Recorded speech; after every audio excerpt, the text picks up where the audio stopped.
Assalamualaikum warahmatullahi wabarakatuh. Untuk pertemuan kali ini kita akan mempelajari bab 5 tentang kalor dan perpindahannya. Yang dimaksud dengan kalor adalah energi panas ya, yang berpindah dari benda yang bersuhu lebih tinggi ke benda yang bersuhu lebih rendah.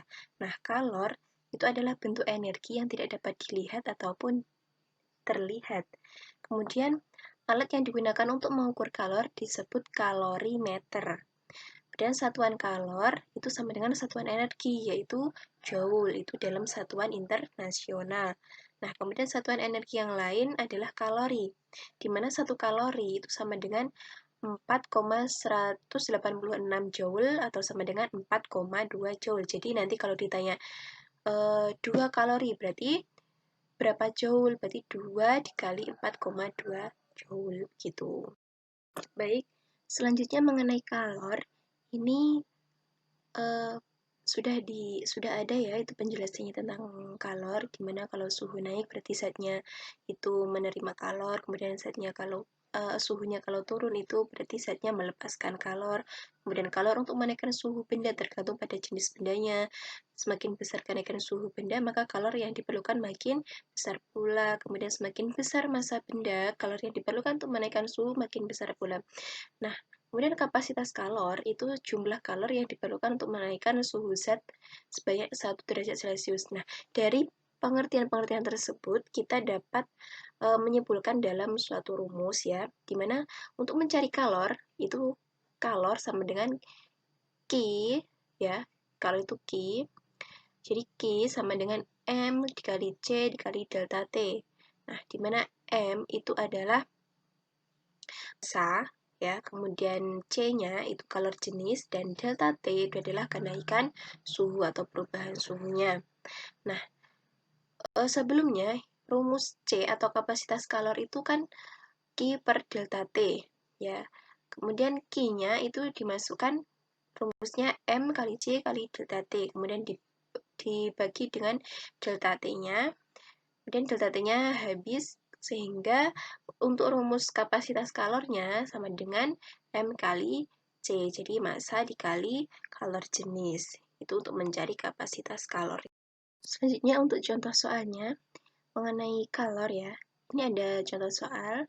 Jadi sepotong tembaga masanya 5 kg dengan suhu 20 derajat Celcius. Jika kalor jenis tembaga 390 joule per kilogram derajat Celcius, berapa kalor yang diperlukan untuk memanaskan tembaga agar suhu tembaga menjadi 100 derajat Celcius? Jadi ingat, kita harus menuliskan terlebih dahulu apa yang diketahui di dalam soal. Jadi diketahui masanya atau M itu 5 kg ya. Nah, kemudian ada T1-nya atau suhu awalnya itu 20 derajat Celcius. Kemudian ada T akhirnya ya, atau T2 atau suhu akhirnya itu 100 derajat Celcius. Nah, kemudian kita cari delta T-nya atau perubahan suhunya, berarti T2 min T1, 100 dikurangi 20, hasilnya 80 derajat Celcius.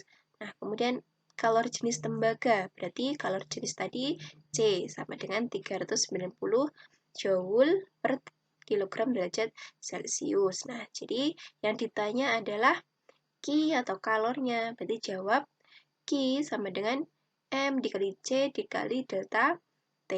Nah, kemudian kita masukkan semuanya. M-nya 5, kemudian C-nya 390, dan delta T-nya 80.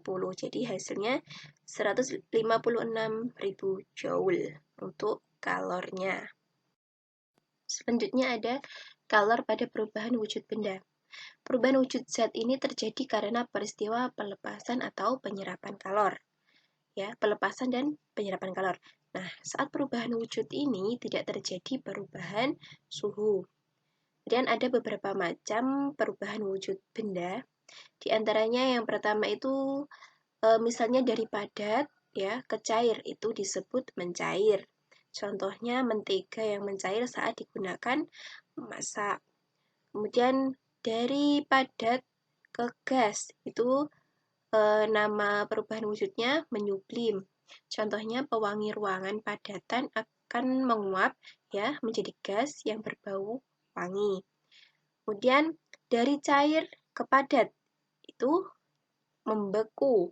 Contohnya pembentukan es batu ya dari air di kulkas. Jadi itu yang disebut membeku. Nah, dari cair ke gas itu namanya menguap. Contohnya penguapan bensin dalam tangki kendaraan bermotor saat udara panas. Dari gas ke padat itu namanya mengkristal. Contohnya lubang knalpot yang menjadi kotor ya berwarna hitam itu karena gas CO2 atau karbon dioksida yang berubah menjadi padat. Kemudian dari gas ke cair. Dari gas ke cair berarti mengembun ya namanya.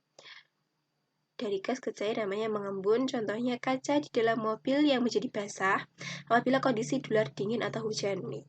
Ya, semuanya pernah kalian temui ya contoh-contohnya. Nah, kalor untuk mengubah wujud zat ya itu disebut dengan kalor laten. Jadi ada kalor yang untuk mengubah wujud zat itu namanya kalor laten. Nah, kalor laten ini dibagi menjadi dua. Yang pertama itu kalor penguapan atau pengembunan, dan yang kedua adalah kalor lebur atau beku. Untuk kalor penguapan atau pengembunan ini rumusnya Q atau kalor sama dengan M dikali U, di mana M-nya ini adalah massa, satuannya kilo, kemudian U itu kalor penguapan, ya satuannya joule per kilo.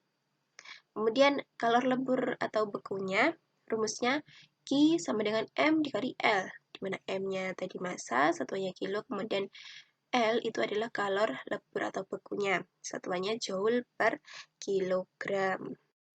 Oke, ada contoh soal kalor laten ya. Berapa jumlah kalor yang diperlukan untuk menguapkan 0,5 kg air pada suhu 100 derajat Celcius jika kalor uap airnya 2260 kJ per kilogram. Nah, jadi kita harus menuliskan terlebih dahulu yang diketahui di dalam soal ya. Itu harus diketahui massa airnya atau M airnya itu adalah 0,5 kg. Nah, kemudian untuk kalor uapnya itu 2260 kJ per kilo.